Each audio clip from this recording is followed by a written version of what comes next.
चुनाव में जिन मुस्लिम उम्मीदवारों ने जीत दर्ज की। बिहार विधानसभा चुनाव में ऑल इंडिया मजलिस-ए-इत्तेहादुल मुस्लिमीन यानी AIMIM के अध्यक्ष और हैदराबाद के सांसद असदुद्दीन ओवैसी ने कुल 25 सीटों पर उम्मीदवार उतारे थे।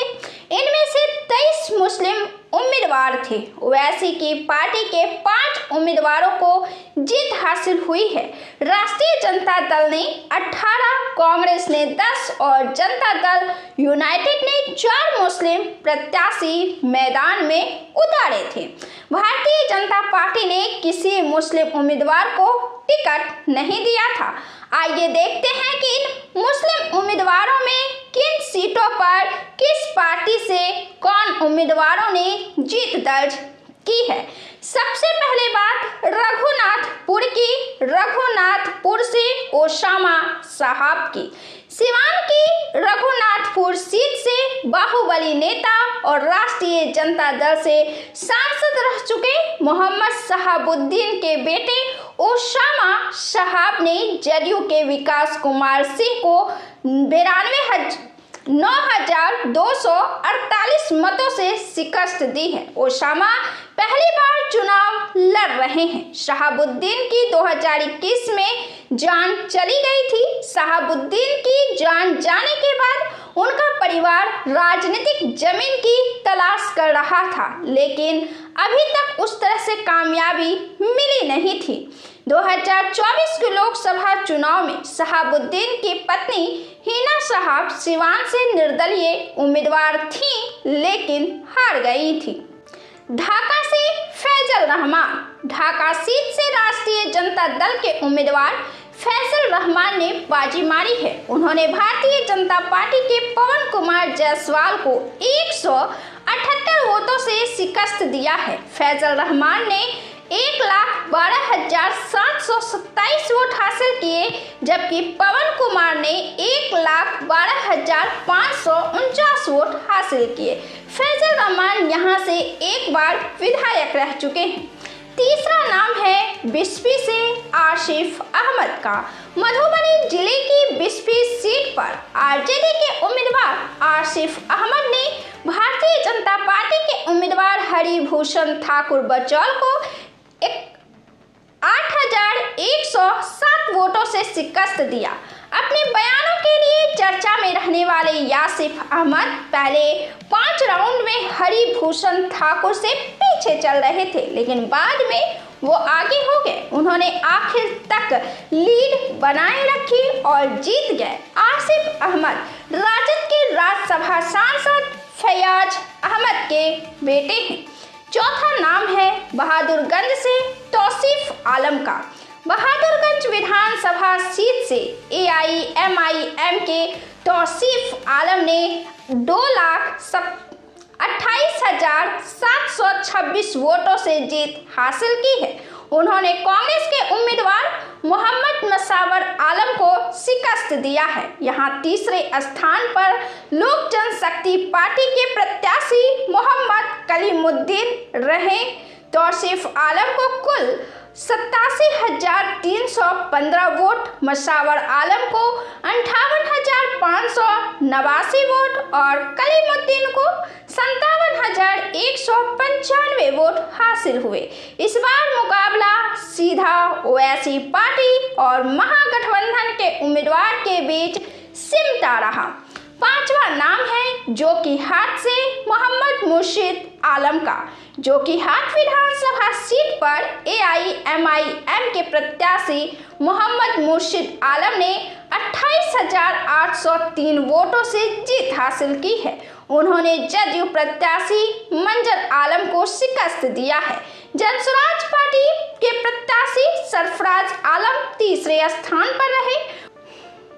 मुर्शिद आलम को कुल 83,737 वोट मिले। मंजर आलम को 54,934 वोट और सरफराज आलम को 35,354 वोट हासिल हुए। ये सीट अररिया लोकसभा सीट के अंतर्गत आती है। छठा नाम है कोचधामन से मोहम्मद सरवर आलम का। कोचधामन सीट से AIMIM के उम्मीदवार मोहम्मद सरवर आलम जीत चुके हैं।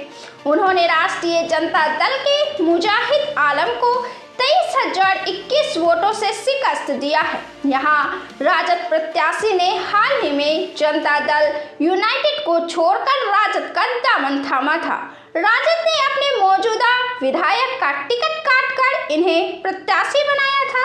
यहाँ भारतीय जनता पार्टी की वीणा देवी को 44,858 वोट, आरजेडी के मुजाहिद आलम को 58,839, बहुजन समाज पार्टी के राजेश कुमार बैठा को 1,565 और जन स्वराज पार्टी से अबू अफान फारूकी को 1,976 वोट हासिल हुए। सातवां नाम है अमर से इफ्तिरुल ईमान का। AIMIM के उम्मीदवार अफसरुल ईमान ने अमर विधानसभा सीट पर जीत हासिल की। इन्होंने जनता दल यूनाइटेड को 38,000 से अधिक वोटों से शिकस्त दिया। अफसरुल ईमान ने 1,0836 वोट हासिल किए, जबकि जदयू के सवार जफर को 61,908 वोट हासिल हुए। कांग्रेस के अब्दुल जलील मस्तान को 52,791 वोट मिले थे। वैसे से गुलाम सरवर 8वें मुस्लिम उम्मीदवार हैं जिन्होंने जीत दर्ज की है। AIMIM के उम्मीदवार गुलाम सरवर ने वैसे विधानसभा सीट जीत ली है। इन्होंने 92,766 वोट हासिल किए। सरवर ने भारतीय जनता पार्टी के विनोद कुमार को 27,251 वोटों से शिकस्त दिया। विनोद कुमार को 65,515 वोट हासिल हुए। आरजेडी के अब्दुल सुभान तीसरे स्थान पर रहे, उन्हें 56,000 वोट हासिल हुए। बिहार की वैसी विधानसभा सीट पूर्णिया जिले के अंतर्गत आती है। इस सीट पर दूसरे चरण में 11 नवंबर को मतदान हुआ था। नौवां नाम है चैनपुर से जमा खान का। चैनपुर विधानसभा सीट से जनता दल यूनाइटेड के जमा खान को जीत मिली है। उन्होंने राष्ट्रीय जनता दल के ब्रिज किशोर बिंद को 8,362 वोटों से शिकस्त दिया। जमा खान को 70,876 वोट मिले। वहीं ब्रिज किशोर बिंद को 62,514 वोट हासिल हुए। इसी सीट पर बहुजन समाज पार्टी के धीरज कुमार सिंह को 51,200 वोट मिले। भाजपा ने यहां से 5 बार जीत हासिल की है। वहीं कांग्रेस और BSP ने 3 बार यहां से जीत हासिल की है। 10वां नाम है किशनगंज से कमरुल होदा का। सीमांचल क्षेत्र की अहम सीट किशनगंज पर कांग्रेस के उम्मीदवार को जीत हासिल हुई है। यहां से कांग्रेस उम्मीदवार कमरुल होदा को 12,794 वोटों से जीत हासिल हुई। इन्होंने 89,669 वोट हासिल किए। वहीं इनके निकटतम प्रतिद्वंदी भारतीय जनता पार्टी की स्वीटी सिंह को 76,875 वोट हासिल हुए। किशनगंज विधानसभा सीट पर करीब 80% वोटिंग हुई थी। कांग्रेस ने यहां अपने मौजूदा विधायक को टिकट नहीं दिया था। यहां से उसने AIMIM के विधायक रहे कमरुल होदा को उम्मीदवार बनाया था।